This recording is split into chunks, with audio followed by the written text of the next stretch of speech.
1 Samuel capítulo 19. Saul tenta matar Davi. Saul contou a seu filho Jonatas e a todos seus oficiais a sua intenção de levar Davi à morte. Ora, Jonatas, filho de Saul, nutria grande amizade por Davi e advertiu a Davi dizendo: Meu pai busca tua morte. Fica, portanto, de sobreaviso amanhã de manhã. Procura teu refúgio e esconde-te. Eu sairei e permanecerei ao lado do meu pai, no campo em que estiveres. E então intercederei por ti junto a meu pai. Saberei sobre o que ele planeja e depois te informarei. Jonatas falou bem de Davi a seu pai Saul e aconselhou: Não peque o rei contra o teu servo Davi, porque nenhuma falta cometeu contra ti. Pelo contrário, tudo o que tem realizado tem sido de grande vantagem para ti. Ele arriscou sua própria vida, matou aquele enorme filisteu, e Yahvé deu a todo Israel uma grande vitória. Tu o viste e te regozijaste. Por que haverias de cometer tamanho erro derramando o sangue de um inocente? Cometendo o pecado de levar Davi à morte sem motivo? Então Saul atendeu ao pedido de Jonatas e jurou em o nome do Senhor, o Deus vivo, que Davi não seria morto. Então Jonatas chamou Davi e lhe comunicou as boas notícias. Aí o levou a Saul, e Davi continuou a servir o rei como de costume.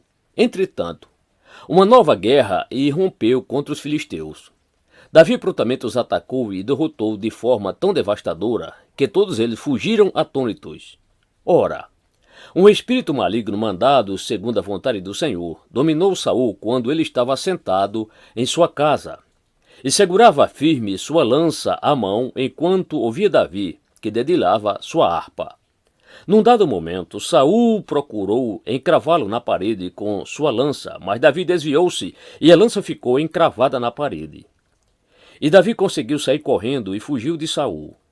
Naquela mesma noite, contudo, Saul enviou alguns homens à casa de Davi, com o objetivo de vigiar sua casa e matá-lo logo ao raiar do dia.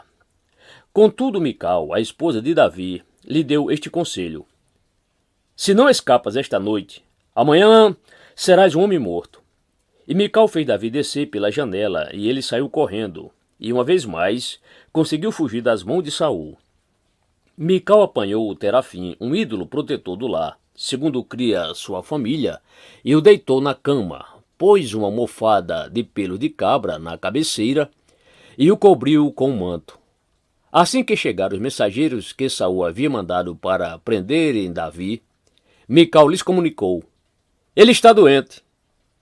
Mas Saul insistiu em sua decisão e fez com que seus homens voltassem à casa de Davi e recomendou-lhes: Trazei-mo, ainda que sobre sua própria cama, a fim de que eu mesmo ponha um fim à sua vida. Quando, porém, os homens invadiram a casa, o ídolo do clã de Mical estava na cama, e na cabeceira encontraram a colcha de pele de cabra. Então Saul interrogou Mical: Por que me traíste? E deixaste fugir e escapar o meu inimigo? Mical alegou a seu pai Saul: Ele me ameaçou dizendo que me mataria se não deixasse fugir. Saul diante de Samuel e Davi. Davi tinha, pois, fugido e escapou. Foi ter com Samuel em Ramá e lhe contou detalhadamente tudo o que Saul lhe tinha feito e tentado fazer. Ele e Samuel refugiaram-se em Naiote, casa dos profetas, onde passaram a morar. Então foram dizê-lo a Saul: Descobrimos que Davi está vivendo na casa dos profetas, em Ramá. Então imediatamente Saul enviou alguns homens para capturá-lo. No entanto, quando observaram o grupo de profetas profetizando dirigidos por Samuel, o Espírito de Deus veio sobre os mensageiros de Saul e apoderou-se de cada um deles, e eles também experimentaram a mesma visão profética. Logo Saul foi informado do que ocorrera e apressou-se em mandar outros mensageiros, os quais da mesma maneira entraram em êxtase. Em seguida Saul mandou um terceiro grupo, e também estes foram tomados por aquele transe profético. Finalmente, Saul decidiu ir pessoalmente a Ramá. Chegando ao grande poço da cidade, que se chamava Seco, indagou onde poderia encontrar Samuel e Davi, e lhe informaram que eles estavam nas celas, na casa dos profetas, em Ramá. E aconteceu que, quando se dirigiu para lá, o Espírito de Deus também o dominou, e ele foi profetizando por todo o caminho, até chegar a Naiote, casa dos profetas, em Ramá. Ao chegar, despojou-se de suas vestes, profetizou sobre o mesmo arrebatamento dos profetas na presença de Samuel, e, caído, ficou nu durante todo aquele dia e toda aquela noite. Por esse motivo se costuma dizer: está Saul também contado entre os profetas? 1 Samuel capítulo 20. Jonatas ajuda o amigo Davi. Então Davi fugiu da casa dos profetas em Ramá e foi conversar com Jonatas e lhe indagou: que fiz eu? Qual a minha falta? Que crime cometi contra teu pai para que procure obstinadamente tirar minha vida? Ao que Jonatas lhes assegurou: longe de ti tal pensamento. Tu não morrerás. Meu pai não implementará nenhum plano, importante ou não, sem avisar-me. Por que ocultaria tal empreitada de mim? Não se aflija. Isso é impossível. Contudo, Davi fez um juramento solene e declarou a Jonatas: teu pai sabe perfeitamente que eu conto com tua amizade e cooperação. E deduziu: Jonatas não deve ficar sabendo dos meus intentos, para que não se entristeça demais. No entanto, tão certo como vive Yahvé, o Senhor, e como tu vives, estou a um passo de conhecer a morte. Então Jonatas perguntou a Davi: o que desejas que eu faça para te ajudar? Ao que Davi orientou Jonatas: amanhã é a festa lua nova, e deverei estar com o rei para cear. Entretanto, deixa-me ir, porém, para esconder-me no campo até o pôr do sol. Se o teu pai reclamar minha ausência, dirás: Davi rogou que o permitisse ir correndo a Belém, sua cidade natal, porque ali se celebra o sacrifício anual por toda a sua família. Se ele responder: está bem, o teu servo está a salvo. Se ele, entretanto, se encolerizar, sabes com certeza que teu pai está profundamente convicto de me fazer mal. Contudo, mantenhas firme teu voto de lealdade, porquanto celebraste comigo um pacto de amizade, em o nome de Yahvé. Todavia, se cometi erro ou crime, mata-me tu mesmo, porque me levarias à presença de teu pai? Jonatas lhe declarou: afasta de ti este mau pensamento. Se eu soubesse com certeza que meu pai está decidido a fazer cair sobre ti uma desgraça, não te contaria depressa? Diante disso, Davi expressou preocupação: e quem me avisará se o teu pai tiver uma reação violenta para contigo? Jonatas faz um acordo com Davi. Então Jonatas disse a Davi: vem, saímos para o campo. E saíram ambos ao campo. Jonatas prometeu a Davi: por Yahvé, Deus de Israel, sondarei meu pai amanhã, à mesma hora. Se tudo for favorável a Davi, e se, por consequência, ele não te mandar nenhum aviso, que o Senhor faça a Jonatas o mesmo mal e ainda lhe castigue mais. Mas se meu pai intentar fazer cair sobre ti qualquer injustiça ou crueldade, eu encontrarei uma forma de te informar, e te ajudarei a partir. Escaparás são e salvo, e que o Senhor esteja sempre contigo, como já esteve com meu pai um dia. E se eu ainda estiver entre os vivos, possas testemunhar para comigo a misericórdia leal de Yahvé. Todavia, se eu morrer, não deixes jamais de agir com bondade para com a minha família, quando o Senhor exterminar da face da terra os teus inimigos. Que o meu nome não seja apagado juntamente com a casa de Saul, senão o Senhor o cobrará de Davi. E Jonatas fez com que Davi reafirmasse seu juramento de amizade leal, porquanto Jonatas amava Davi como a si próprio. Então Jonatas combinou com Davi: amanhã é a celebração da festa da lua nova, e tua ausência será questionada, porquanto teu lugar ficará vazio. Depois de amanhã, vai depressa ao lugar onde te escondeste quando tudo isto teve início, e fica junto à pedra de Ezel. Eu atirarei 3 flechas para aquela direção, como se atirassem em um alvo. Então mandarei o menino, dizendo: vai buscar as flechas. Se eu expressamente orientar o menino, exclamando: olha que as flechas estão mais para cá, traga-as aqui. Então poderás vir, porque, como vive o Senhor, tu estarás em paz, e não haverá nada a temer. Entretanto, se eu gritar ao menino: olha que as flechas estão mais adiante, vai-te embora, porque o Senhor te manda ir. E quanto ao acordo que fizemos a Yahvé, o Senhor é testemunha entre nós dois para sempre. Então Davi se escondeu no campo. O rei Saul chegou para a festa da lua nova e assentou-se à grande mesa para dar início à ceia. Saul tomou seu lugar de costume junto à parede, em frente a seu filho Jonatas, e Abner sentou-se ao lado do rei, porém o lugar de Davi ficou vago. Contudo, Saul não fez qualquer observação sobre isso naquele dia, porquanto imaginou: alguma coisa deve ter acontecido a Davi, que o tornou cerimonialmente impuro neste dia. No dia seguinte, o segundo dia do festival da lua nova, o lugar de Davi continuou vazio. Então Saul indagou a seu filho Jonatas: por que o filho de Jessé não veio cear conosco, nem ontem, nem hoje? Ao que Jonatas lhe explicou: Davi me pediu com insistência permissão para ir a Belém. Ele me disse: deixa-me ir, rogo-te, porque nós temos um sacrifício de nosso clã na cidade, e meus irmãos imploraram minha presença. Agora, portanto, se gozo do teu favor, permita-me ir, a fim de que eu vá e possa ver os meus irmãos. Por este motivo, ele não compareceu à mesa do rei. Saul trata seu filho com ódio. Então Saul se inflamou de cólera contra Jonatas e esbravejou: filho de uma vagabunda insolente! Acaso não tenho pleno conhecimento que tens favorecido o filho de Jessé, para tua vergonha e para a vergonha daquela que te deu a luz?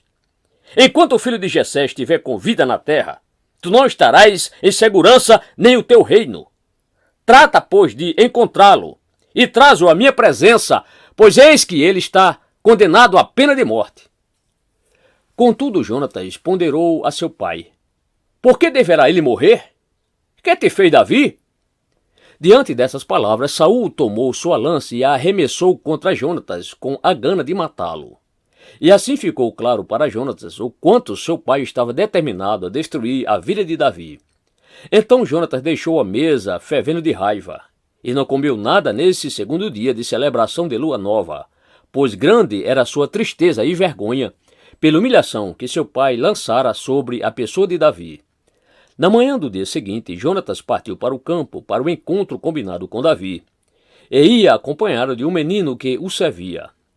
Ele disse a seu jovem servo: corre e procura as flechas que vou atirar. O servo correu e Jonatas atirou uma flecha com força suficiente para que ela fosse além dele. Assim que o servo conseguiu chegar próximo da flecha que ele havia atirado, Jonatas lhe gritou: não está a flecha para lá de ti? E Jonatas gritou ainda outra vez: rápido! Despacha-te! Não te demores! O servo de Jonatas apanhou a flecha e a trouxe ao seu senhor. O menino não desconfiou de nada. Só Jonatas e Davi sabiam o real significado de tudo o que estava acontecendo ali. Em seguida, Jonatas entregou as suas armas ao jovem servo que o acompanhara e ordenou-lhe: volta e leva-as à cidade. Assim que o servo de Jonatas partiu de volta à cidade, Davi saiu de trás do outeiro, atirou-se ao chão e inclinou a fronte 3 vezes, encostando o rosto na terra, diante de Jonatas. Em seguida os dois se abraçaram. Então despediram-se beijando um ao outro e chorando copiosamente. E Davi pranteou ainda mais do que Jonatas. Então Jonatas encorajou a Davi, dizendo: vá em paz. Quanto ao pacto de amizade leal que juramos um ao outro, em o nome do Senhor, que o próprio Yahvé seja testemunha entre mim e ti, entre a minha descendência e a tua. E assim Davi partiu e Jonatas retornou à cidade. 1 Samuel capítulo 21. Davi come os pães consagrados. Davi foi falar com o sacerdote Aimeleque em Nobe. O sacerdote saiu tremendo de medo quando se encontrou com ele e inquiriu-lhe: por qual motivo vieste sozinho? E não há ninguém te acompanhando? E Davi respondeu ao sacerdote Aimeleque: o rei me deu ordens e a seguinte recomendação: que ninguém saiba de que missão especial te encarreguei e que ordem te dei. Quanto aos meus homens, marquei encontros com eles em certo lugar combinado. Agora, tens 5 pães ou outro alimento à mão que podes me oferecer? Replicou-lhe prontamente o sacerdote: não tenho pão comum à mão, somente pão consagrado. Se teus soldados não tiveram relações sexuais recentemente, estarão purificados, para se alimentarem deles. Ao que Davi respondeu: certamente, as mulheres nos foram proibidas, como sempre acontece quando parto em campanha. Portanto, não tocamos em mulher alguma. Esses homens mantêm o corpo puro mesmo em missões comuns. Quanto mais neste dia especial. Em seguida, o sacerdote lhe deu os pães que haviam sido consagrados, porque não havia outro alimento disponível, salvo o de oblação, o pão da presença, que se retira de diante de Yahvé, o Senhor, e que tinham sido tirados da mesa sagrada e trocados por pães quentes. Aconteceu, entretanto, que um dos servos de Saul estava ali naquele dia, cumprindo seus deveres diante do Senhor. Era o edomita Doeg, chefe dos pastores de Saul. Davi ainda pediu a Aimeleque: há por aqui à tua mão uma lança ou uma espada? Eu não trouxe comigo nem a minha espada nem as minhas armas pessoais, porquanto a ordem do rei exigiu máxima presteza. Respondeu o sacerdote: a espada de Golias, o filisteu que mataste no vale de Elá, fica bem ali, embrulhada num manto, atrás do efode, colete sacerdotal.